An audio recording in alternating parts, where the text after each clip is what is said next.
할렐루야. 네, 현장과 또 온라인 영상을 통해 오후 예배로 함께 하시는 우리 모든 광연의 성도님들을 예수님의 이름으로 축복하고 환영합니다. 네, 오늘 옆에 있는 분들 보시면서 이렇게 인사했으면 좋겠습니다. 당신은 하나님의 걸작품입니다. 하나님의 걸작품입니다. 걸작품이 왜 이렇게 잘생기셨고 예쁘게 생기셨습니까?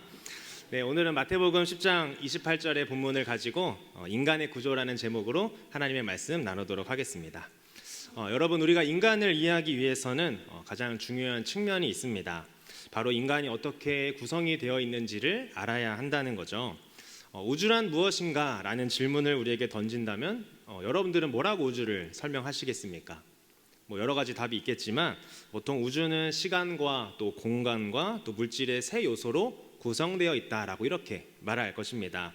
꽃은 또 어떻습니까? 누가 와가지고 꽃은 무엇입니까? 라고 물어본다면 꽃은 꽃받침이 있고 또 꽃잎이 있고 또 암술과 수술로 이루어져 있다라고 답할 것입니다.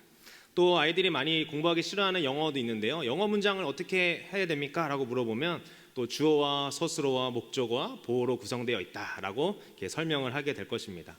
이처럼 인간이란 무엇인가? 라는 질문을 던지게 되면 우리는 이렇게 답할 수 있습니다. 인간은 육체와 영혼으로 구성되어 있다라고 말이죠. 지난 시간에는 그 인간의 기원에 대해서 여러분들과 함께 살펴보았는데요. 하나님이 창조하신 인간의 그 특징 중 하나가 바로 인간은 영혼과 육체의 통일체라는 것이었습니다. 그 대표적인 성경 구절이 무엇이었습니까? 창세기 2장 7절이었습니다. 함께 읽겠습니다. 여호와 하나님이 땅의 흙으로 사람을 지으시고 생기를 그 코에 불어넣으시니 사람이 생명이 되니라. 아멘. 하나님께서는 인간을 창조하실 때 흙으로 빚으시고 코에 생기를 불어넣으셔서 사람이 되게 하셨다라고 성경은 말하고 있습니다. 하나님이 만드신 그 피조물 가운데 천사는 영혼으로만 구성되어 있고 또 동물은 육체로만 구성이 되어 있다면 사람은 영혼과 육체 이 두 요소로 구성되어 있음을 우리는 알 수가 있습니다.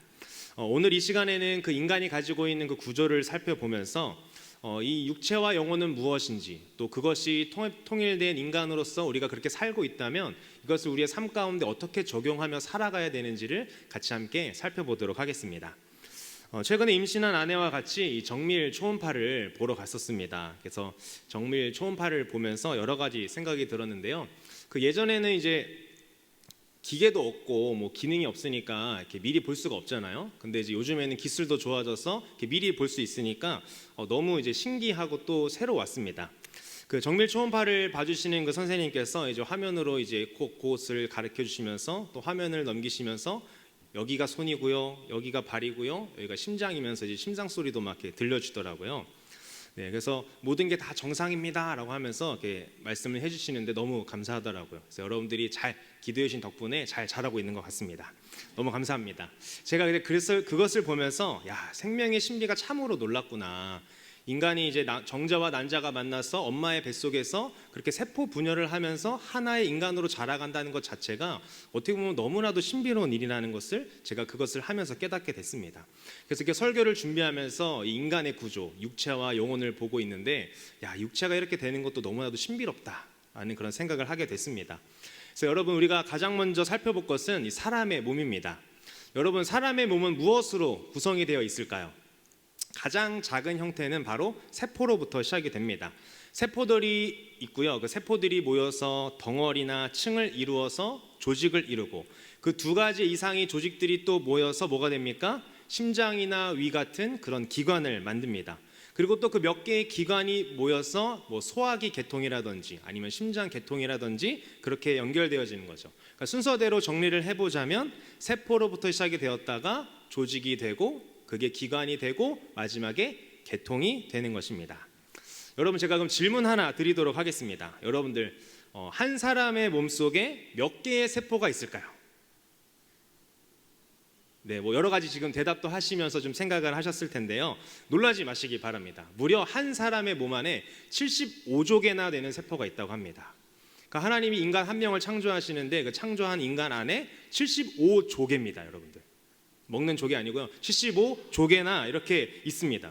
그러니까 세포는 사람의 몸을 구성하는 이렇게 가장 기본적인 단위인데, 이 사람의 몸속 안에 크기와 또 모양이 여러 가지 다른 그 세포들이 75조 개나 있는데, 그것도 종류가 약 200종이나 넘게 있다고 합니다. 또 조직은 어떨까요? 피부와 같이 이 몸과 여러 기관을 둘러싸는 이런 피부 조직들을 이제 상피 조직이라고 하고요.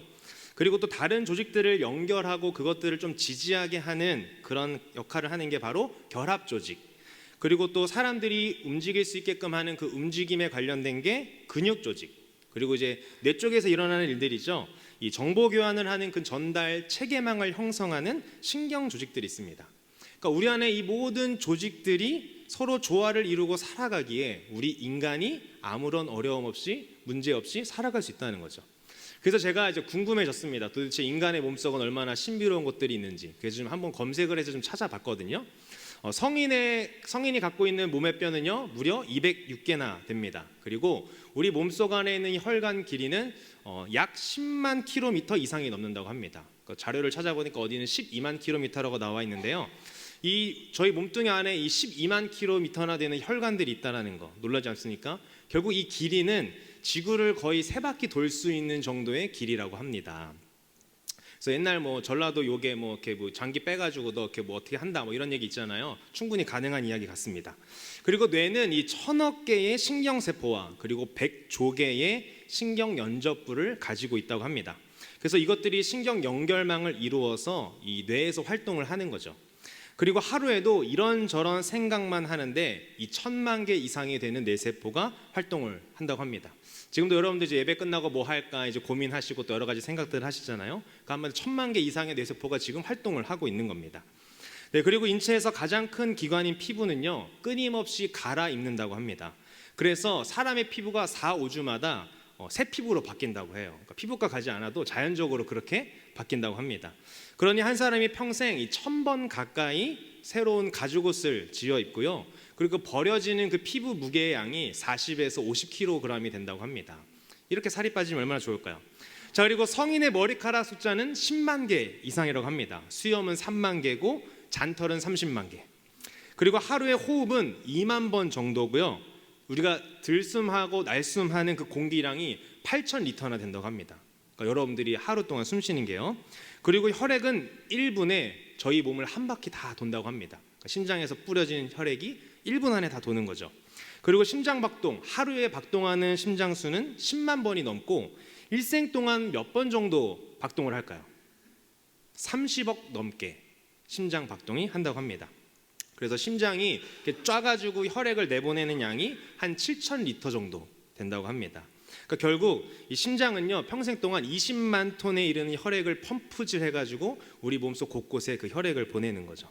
그래서 평생 음식물을 섭취하는 양 그리고 물 섭취하는 양도 있습니다. 바로 50만 톤입니다. 그러니까 우리가 거의 깨닫지도 못하는 사이에 눈은요 몇 번 깜빡이냐면 1분에 15번, 1시간에 900번 깜빡인다고 합니다. 그리고 특별한 수다쟁이가 아니라면 하루에 인간은 4,800단어를 말하면서 750번의 주요 근육을 움직인다고 합니다. 혹시 주변에 수다쟁이가 혹시 있으십니까? 만약에 그분이 하루에 4,800단어 이상을 말하지 않는다면 그분은 수다쟁이가 아닙니다. 정상인 거죠. 그리고 일생에 걸쳐 우리의 손톱은 1.5m 그리고 머리카락은 7.8m가 자란다고 합니다. 그리고 남자가 한번 이렇게 사정할 때 내보내는 정자의 수가 3억 개에서 4억 개 정도라고 합니다. 그 가운데 한 개의 그 난자와 상봉을 이루는 동안 수많은 다른 그 동료 정자들은 다른 남자의 그 정자가 가까이 오지 못하도록 장벽을 친다고 합니다. 그러니까 이게 생명의 신비인 거죠. 놀랍지 않습니까? 만약에 혹은 나는 태어나서 1등을 한 번도 해보지 못한다고 이렇게 투정하는 사람이 있다면, 혹시 아이들이 있다면 오늘 이 사실을 알려주시기 바랍니다. 네가 4억 마리 중에 1등 해가지고 지금 나온 거다. 그러니까 가장 네가 처음부터 1등 한 거라고 이렇게 알려주시면 됩니다. 이렇게 신비로운 인간의 몸이지만 이 몸무게의 60% 이상을 차지하는 그 물을 빼면요 어떤 성분들이 남냐면 크게는 탄소가 한 50%, 산소가 20%, 수소가 10% 정도 남는다고 해요. 근데 결국 이 죽어서 결국 한 줌의 흙으로 돌아가는 이 인간의 구성 물품들을 화학약품 가게 가가지고 탄소 50% 이 정도 사고 뭐 산소 이 정도 사고 수소 이렇게 사면은 가격으로 치면 10,000원도 안 되는 가격으로 그렇게 살 수 있다고 합니다. 그러니까 이 말이 무슨 말이냐면 인간의 몸은 가장 흔하고 값싼 재료로 만들었지만 그만큼 효율이 어마어마하다라는 거죠. 그래서 공학도들은 그들이 상상할 수 있는 가장 완벽한 구조물을 뭐라고 말하냐면 바로 인체라고 합니다. 인간의 몸은 이렇게 12가지의 그런 기관 계통들이 상호작용을 해서 사람으로서 생존도 하게 하고요, 또 자손을 낳는 그런 번식들도 하는 등 다양한 활동을 할 수 있는 구조로 구성이 되어 있습니다. 저와 여러분의 몸이 그렇게 구성되어 있다는 거죠.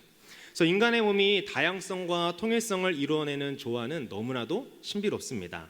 그러기에 한 사람 한 사람 모두가 소중하고 존귀한 하나님의 솜씨이고 걸작품인 것이죠. 우리가 이것을 깨닫고 사람을 대해야 합니다. 어떤 조건에 따라 사람을 판단하거나 아니면 그 사람이 내가 생각하는 대로 행동하지 않다고 해서 그 사람을 판단하고 정죄하는 것이 아니라 한 영혼 한 영혼 소중하게 여기셨던 그 예수님과 같이 이분이 하나님의 솜씨이고 또 하나님의 걸작품이구나 라고 그렇게 생각하시면서 한 사람을 그 존재 자체로 사랑해야 될 줄 믿습니다. 그렇게 한 영혼 한 영혼을 바라보는 저와 여러분 되기를 간절히 소망합니다. 네, 이어서 인간의 구조 중에서 앞에는 몸을 살펴봤다면 이번에는 영혼을 같이 좀 살펴보겠습니다. 영혼은 육체와 함께 사람을 구성하는 이 두 가지 요소 중 하나인데요. 영혼은 육체와 구별되는 이 비물질적인 존재로서 영적이며 그리고 눈에 보이지 않고 또 만질 수 없습니다. 영혼은 이 불멸성을 가지고 있습니다. 육체는 썩어서 흙으로 돌아가지만 영혼은 육체를 떠나서도 독립적으로 존재하며 부활 때 다시 이 육체와 결합이 되어서 영원히 존재한다는 거죠. 성경에서 영은 이 구약과 신약에서 각각 어떻게 단어로 표현하냐면 루하으 그리고 푸뉴마로 불리고 있고요. 혼이라고 하는 단어는 이 구약과 신약에서 각각 네페시와 푸시케라고 불립니다. 자, 그런데 성경은 우리는 영혼이라고도 하기도 하고 영이라고도 하고 혼이라고도 하는데, 그럼 이 영이랑 혼은 도대체 어떤 관계일까? 어떻게 말하고 있을까? 한번 보도록 하겠습니다. 성경은 영과 혼을 이 동일한 실체로서 이 동의어적인 표현이다라고 우리에게 말을 하고 있습니다. 오늘 읽었던 본문인데요. 마태복음 10장 28절 말씀 함께 보도록 하겠습니다. 몸은 죽여도 영혼은 능히 죽이지 못하는 자들을 두려워하지 말고 오직 몸과 영혼을 능히 지옥에 멸하실 수 있는 이를 두려워하라. 뭐라고 말합니까? 인간을 몸과 영혼으로 구분하고 있습니다. 이 밖에도 다른 성경 구절들을 다 살펴보면 인간을 몸이랑 혼 아니면 몸이랑 영으로 그렇게 구분을 합니다.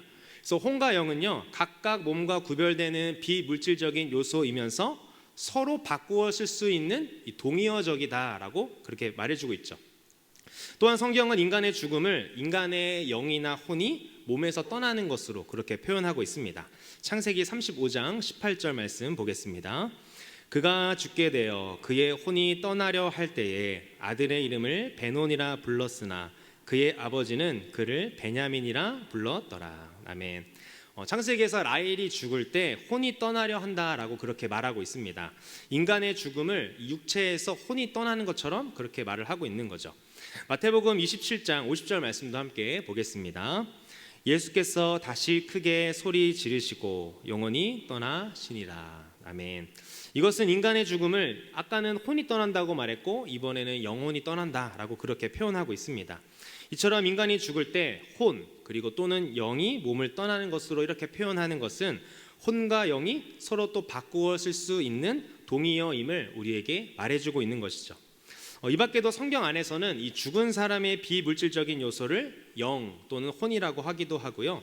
또 인간의 이 내명 상태를 영 또 혼이라고도 하고, 또 하나님을 찬양하고 경배하는 주체를 내 안의 영이 주님을 찬양합니다. 내 안의 혼이 주님을 찬양합니다. 라고 그렇게 말하기도 합니다. 결국 이 성경에서 말하는 이 영과 혼은요, 서로 바꾸어 쓸 수 있는 그런 동의어임을 우리에게 말해주고 있습니다. 자, 그렇다면 영혼은 이 인간의 몸 안에서 어떤 기능들을 하고 있을까요? 인간을 구성하는 이 비물질적인 요소인 영혼은요, 기능에 따라서 다양하게 불립니다. 마음으로 불리기도 하고요, 정신으로 불리기도 하고요, 또 양심이나 의지로 이렇게 불리기도 합니다. 먼저 마음은요, 이 성경에서 거의 영혼과 동의어처럼 사용이 되는데요. 그래서 영혼이 하는 그 모든 기능의 중심과 원천으로 이 마음이라는 단어가 많이 쓰입니다. 그래서 마음은 지성과 감정, 그리고 우리의 의지와 그리고 도덕적인 측면, 그리고 종교적 측면의 중심 자리이면서 성령 하나님이 내주하시는 곳이다라고 성경은 그렇게 말하고 있습니다. 예를 들면 우리가 지식을 얻고 또 악한 생각도 하고 그 악한 생각을 한 대로 행동을 하는 원천, 그리고 우리가 어떤 악한 생각을 하면서 내가 이렇게 해야지 하는 그 생각과 의도, 그 모든 것들이 다 마음에서 시작된다는 거죠. 또한 우리가 사랑하고 기뻐하고 또 슬퍼하는 모든 것, 그것들이 다 마음에서 시작이 됩니다. 그리고 또 우리는 마음을 먹는다는 표현을 많이 쓰지 않습니까? 이처럼 마음으로 내가 선택을 하고 아니면 내가 돌아서기도 하고 아니면 내가 완악의 자리로 들어가는 것, 그것이 다 마음과 관련되어 있는 겁니다. 그래서 마음은 타락하기도 하지만 새롭게 되기도 합니다. 하나님과의 관계에 있어서 어떻게 보면 우리의 마음이 신앙의 자리인 거죠. 그래서 믿는다는 것은 곧 마음으로 믿는다는 표현입니다. 잠언에서도 우리에게 무엇을 지키라고 말합니까? 우리의 생각과 마음을 지키라고 말을 하고 있습니다. 그래서 마지막으로 마음은 이 성령님이 내주하시는 자리입니다. 성령님이 거하시는 자리죠. 그래서 성령님이 내주하신다는 것은 곧 마음에 거한다는 표현입니다. 이어서 정신은요, 우리 영혼의 지적인 측면을 말해주고 있습니다. 정신은 지식과 지혜, 그리고 사고와 생각, 이 추론 등의 지적인 기능을 하는 것에 이 포괄적으로 사용이 됩니다. 인간의 타락은 그 인간의 영혼의 모든 부분을 부패시켰기 때문에 정신도 타락했습니다. 그래서 불신자들의 그 정신은 타락하여서 하나님이 내버려 두셨으며 또 혼미하게 되었습니다. 그러나 성도들은 정신을 새롭게 할 수 있습니다. 어떻게 말입니까? 로마서 말씀을 함께 보도록 하겠습니다. 너희는 이 세대를 본받지 말고 오직 마음을 새롭게 함으로 변화를 받아 하나님의 선하시고 기뻐하시고 온전하신 뜻이 무엇인지 분별하도록 하라. 아멘. 주님께서 우리에게 은혜를 주시고 또 우리를 새롭게 하시면, 변화시켜 주시면 가능한 줄 믿습니다. 그럴 때 하나님의 선하시고 또 기뻐하시고 온전하신 뜻이 무엇인지 우리가 마음과 또 정신을 통해서 분별할 수 있는 거죠. 그것을 통해 우리는 진리를 깨닫게 되고요, 주님의 뜻이 이것이었구나 라고 우리가 이해하게 됩니다. 그리고 우리의 모든 생각을 사로잡아서 그리스도께 복종시킬 수 있는 것입니다. 이어서 양심을 소개해 드리도록 하겠습니다. 양심은 이 영혼의 도덕적인 측면을 우리에게 말해주고 있는데요, 사도 바울은 이 로마서 2장 14절에서 15절에 양심의 역할을 우리에게 설명을 해주고 있습니다. 말씀 함께 보도록 하겠습니다.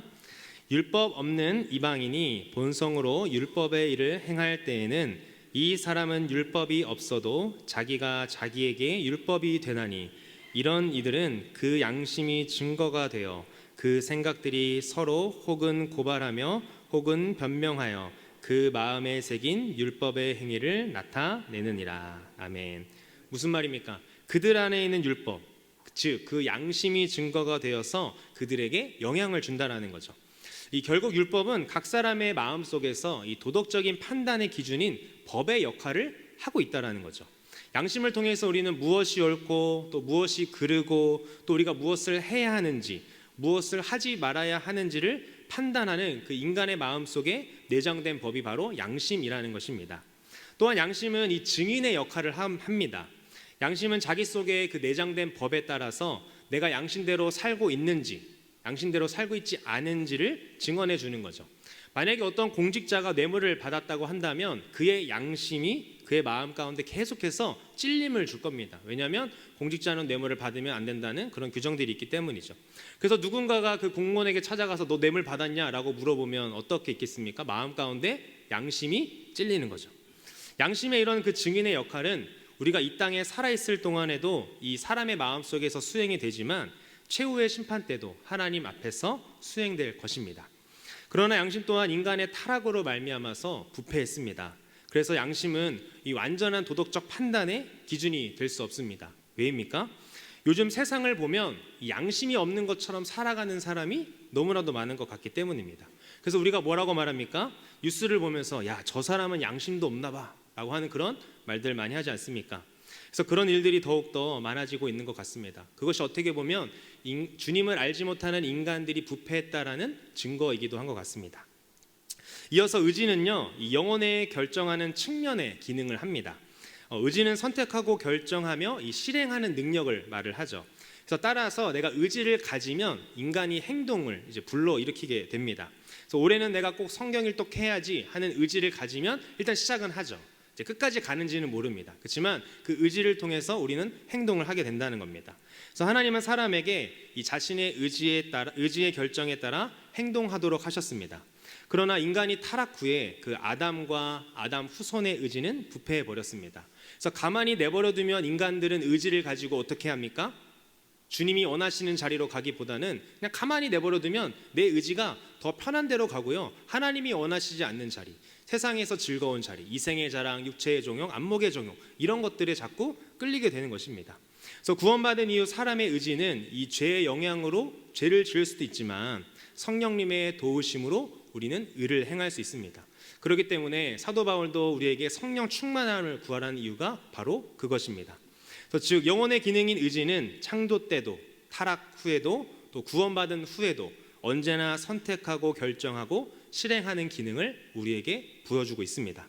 그래서 로마서 12장 2절에서 아까 읽은 것처럼 뭐라고 말합니까? 새롭게 변화를 받아서 선하시고 기뻐하시고 온전하신 그 주님의 뜻이 무엇인지를 너희들이 이 땅 가운데 살아가면서 분별하고, 그 분별한 대로 너희들이 마음과 생각과 정신과 의지를 가지고 결정하라고, 행하라라는 것입니다.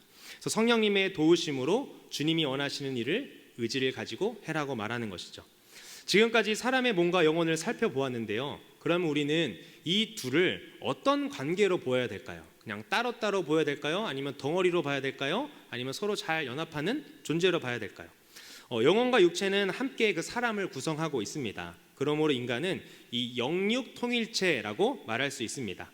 이 몸과 영혼은 인간을 구성하는 그 본질적인 요소들로서 이 서로 구분은 되지만 분리할 수 없을 정도로 연합이 되어 있다라는 거죠.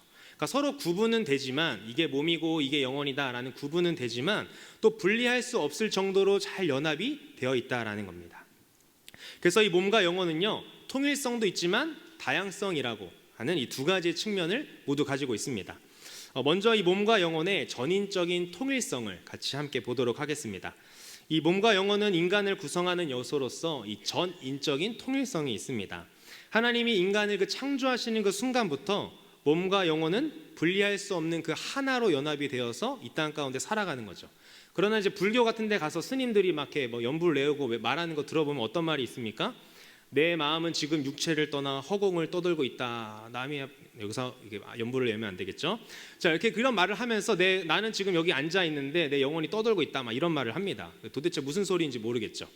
이 몸과 영혼이 전인적으로 통일되어 있기 때문에 인간이 살아있는 동안 이 몸과 영혼은 서로 상호작용을 하면서 살아갑니다. 그래서 영혼이 몸에 영향을 미치기도 하고 또 몸이 영혼에게 영향을 미치기도 하죠. 그래서 병든 마음을 우리가 치료하기 위해서 마음만이 아니라 무엇도 치료하는 게 효과적입니까? 몸도 함께 치료하는 게 효과적입니다. 그래서 뭐 여행을 가서 좀 쉬다 오기라도 하고 그렇게 말을 하죠.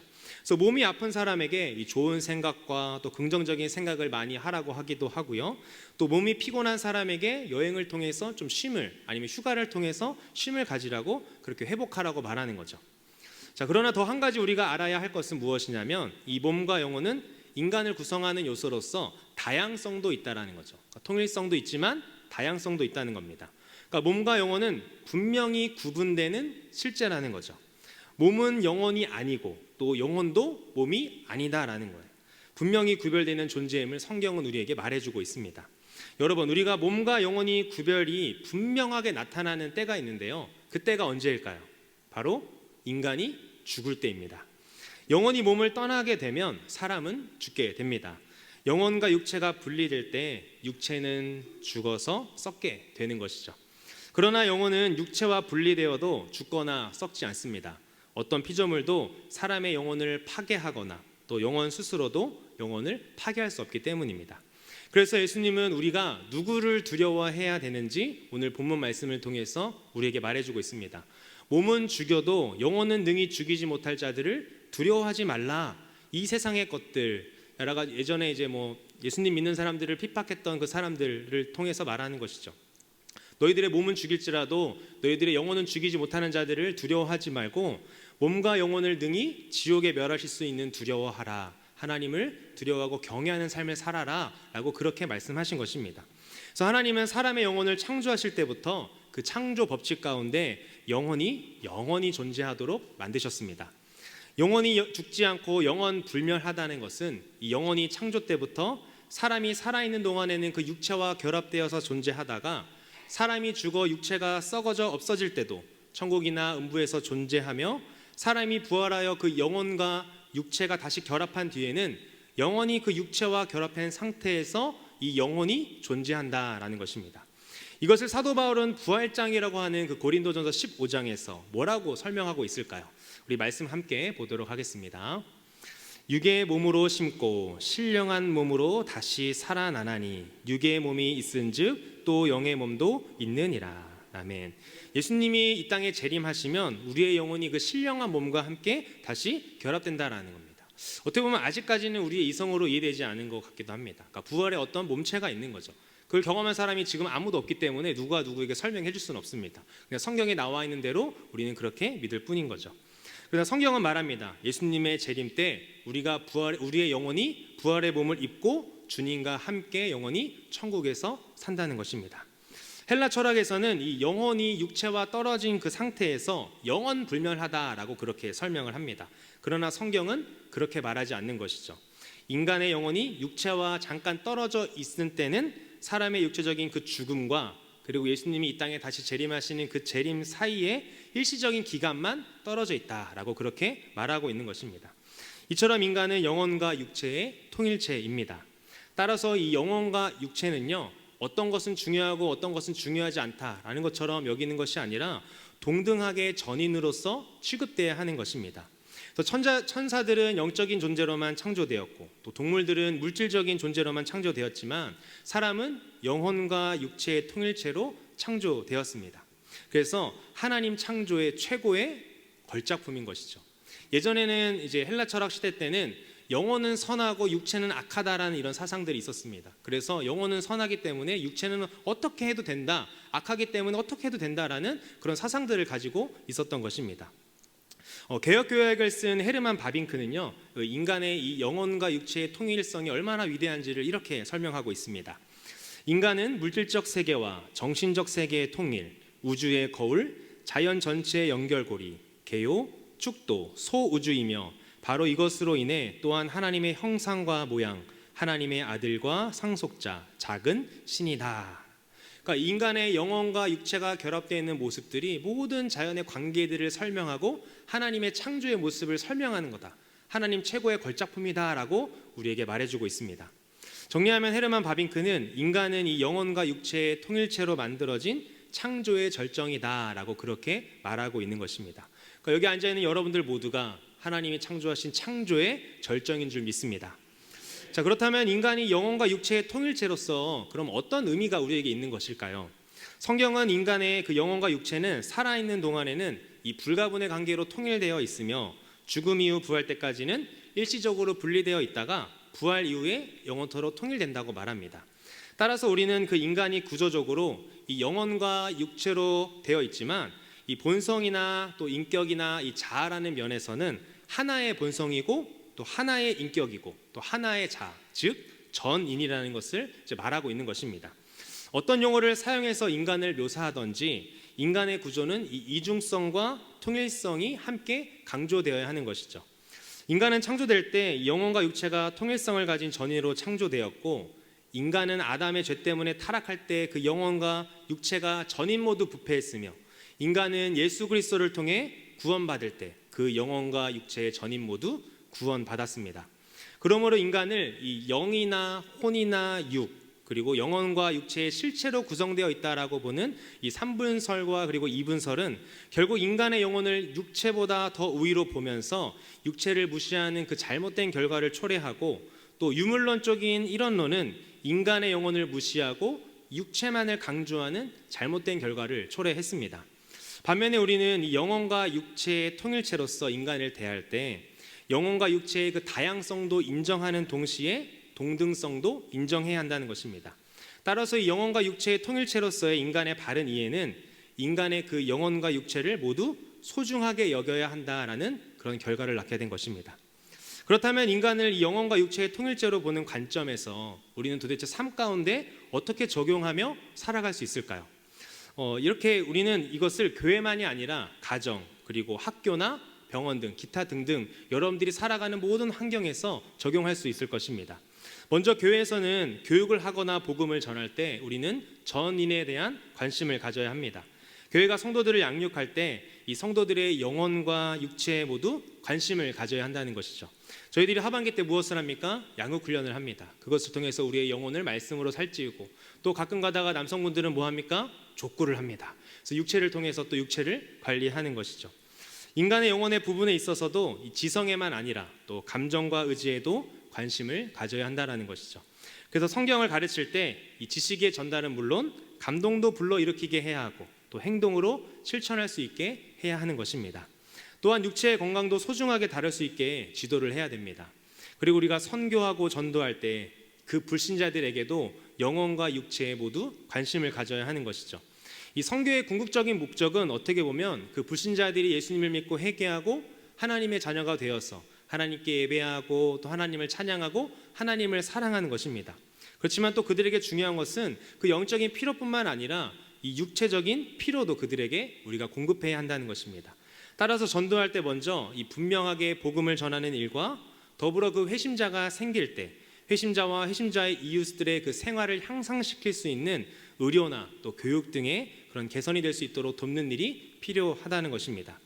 배가 고픈 자에게 그냥 가서 먹을 거 사 먹으면 되지라고 말하고, 또 상처가 나서 아파하는 사람에게 가서 약 사다 바르라고 하는 그런 것이 전도가 아니라, 배고픈 자에게 먹을 것을 사서 그에게 갖다 주고, 또 상처가 나서 아파 있는 지체가 있다면 그를 병원에 데리고 가서 치료받을 수 있게 도와주는 것, 그것이 바로 올바른 전도이고 선교이고 또 교회가 해야 할 역할인 줄 믿습니다.